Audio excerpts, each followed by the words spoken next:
Une histoire de retrait aussi en France, celle de Laurence Tubiana. L'économiste et diplomate renonce à être candidate du nouveau Front populaire au poste de Premier ministre. Alexis de la Fontaine, l'Alliance de gauche se concentre désormais sur 3 alternatives. Oui, André Chassaigne, Cécile Duflot et Benoît Hamon, voici les seuls candidats encore en lice pour mener la gauche à Matignon. Entre les exigences des uns et des autres, ces 3 survivants sont les seuls à n'avoir aucun veto contre leur candidature. André Chassaigne, le patron du groupe communiste, serait même le grand favori, car sa candidature à la présidence de l'Assemblée nationale a recueilli 207 voix. Un très bon score, mais encore loin de la majorité absolue.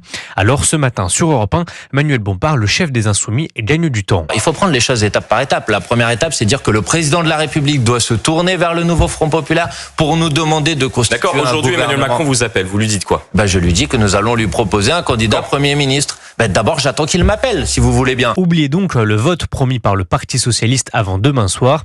Aucun candidat à Matignon ne sera désigné avant septembre au minimum. Le communiste Fabien Roussel l'admet lui aussi dans un communiqué.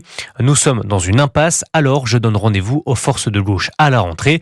Faut-il encore que le nouveau Front populaire reste uni d'ici là? Et pour la première fois depuis les élections législatives, Emmanuel Macron prendra la parole demain soir. Il sera à 20h10 sur France 2 en direct du Trocadéro, à 4 jours de l'ouverture des Jeux Olympiques.